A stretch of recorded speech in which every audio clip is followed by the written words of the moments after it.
بسم اللہ الرحمن الرحیم۔ السلام علیکم ورحمۃ اللہ وبرکاتہ۔ آج ہم سیرت النبی کریم صلی اللہ علیہ وآلہ وسلم قسط نمبر 2 عربوں کی تاریخ عرب اقوام کے بارے میں اسٹڈی کریں گے انشاءاللہ تعالی۔ عرب قوم کو 3 گروہ میں تقسیم کرتے ہیں۔ عرب واحدہ، یہ قدیم عرب لوگ ہیں جو اس ملک میں آباد تھے۔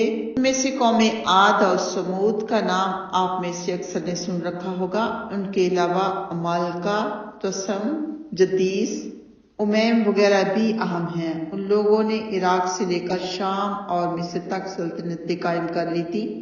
بابل اور اشور کی سلطنتوں اور قدیم تمدن کے بانی یہی لوگ تھے۔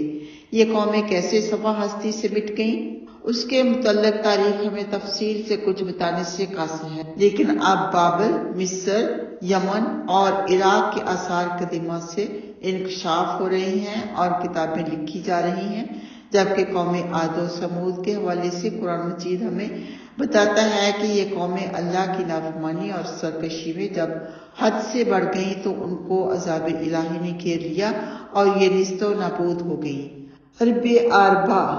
عرب عربہ کو بنو قحطان بھی کہا جاتا ہے۔ یہ حضرت نوح علیہ السلام کے بیٹے سام بن نوح کی اولاد سے ہیں اور یہ لوگ قدیم عرب، عاد و سمود وغیرہ کی تباہی اور جزیرہ نما عرب سے مٹ جانے کے بعد یہاں آباد ہوئے۔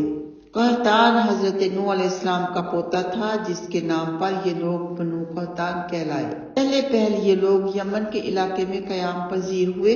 مشہور ملکہ سبا یعنی حضرت بلقیس کا تعلق بھی بنو قحطان کی ایک شاخ سے تھا۔ پھر ایک دور آیا کہ بنو قحطان کو سرزمین عرب کے دوسرے علاقوں میں نقل مکانی بھی کرنا پڑی۔ اس کی ایک وجہ تو وہ مشہور سیلاب ہے جو مارب بند ٹوٹ جانے کی وجہ سے، جس کے نتیجے میں ان لوگوں کو جان بچانے کے لیے دوسرے علاقوں کا رخ کرنا پڑا۔ اس سیلاب کا ذکر قرآن مجید میں بھی آیا ہے۔ اور دوسری وجہ یہ کہ جب ان کی آبادی پھیلی تو مجبوراً ان کے مختلف قبائل کو یمن سے نکل کر اپنے لیے نئے علاقے ڈھونڈنا پڑے، جس کے نتیجے میں یہ لوگ جزیرہ نما عرب کے طول و عرض میں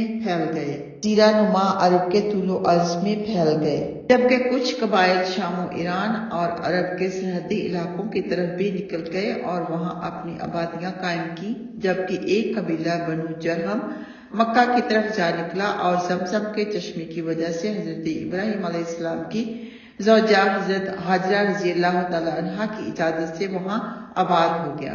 بنو قحطان کا ہی ایک قبیلہ آزد کا سردار سلبا اپنے قبیلہ کے ساتھ یثرب یعنی مدینہ کی طرف آیا اور یہاں جو چند خاندان بنی اسرائیل کے رہتے تھے انہیں مغلوب کر لیا، قلعے بنائے اور نقصان لگائے۔ اسی کی اولاد سے اوس اور خزرج مدینہ کے 2 مشہور قبیلے تھے جن کا تاریخ اسلام میں بہت اونچا مقام ہے۔ عرب مستعربہ، زمین عرب پر سب سے آخر میں آباد ہونے والے بنو اسماعیل تھے، انہی کو عرب میں مستعربہ بھی کہا جاتا ہے۔ حضرت ابراہیم علیہ السلام نے اللہ سبحانہ تعالیٰ کے حکم پر اپنی زوجہ حضرت ہاجرہ رضی اللہ تعالی عنہا اور شیخ خوار بیٹے حضرت اسماعیل علیہ السلام کو مکہ کی بے آب و گیا وادی میں لا بسایا اور خود واپس چلے گئے۔ یاد رہے کہ اس وقت نہ مکہ کی آبادی تھی اور نہ ہی خانہ کعبہ کا وجود۔ خانہ کعبہ ویسے تو حضرت آدم علیہ السلام کے وقت تعمیر ہوا، مگر خانوادہ ابراہیم علیہ السلام کی ہجرت کے وقت وہ تعمیر معدوم ہو چکی تھی، اور پھر بعد میں جب حضرت اسماعیل علیہ السلام کی عمر 15 سال کی تھی تو حضرت ابراہیم علیہ السلام مکہ تشریف لائے تھے اور ان دونوں باپ بیٹے نے مل کر اللہ سبحانہ تعالیٰ کے حکم پر اور حضرت جبرائیل علیہ السلام کی رہنمائی اور نگرانی میں خانہ کعبہ کو انہی بنیادوں پر عصر نو تعمیر کیا جن پر کبھی حضرت آدم علیہ السلام نے بنایا تھا۔ جب شدت گرمی اور پیاس سے حضرت اسماعیل علیہ السلام کی حالت خراب ہونا شروع ہوئی تو حضرت ہاجرہ ایک عظیم ماں کی وہ بے قرار دوڑ شروع ہوئی جو آج بھی حج کا ایک لازم حصہ ہے۔ آپ پانی کی تلاش میں کبھی صفا پہاڑی پر چڑھ کر دور دور تک دیکھتی کہ شاید کہیں پانی نظر آئے، اور کبھی صفا کی مخالف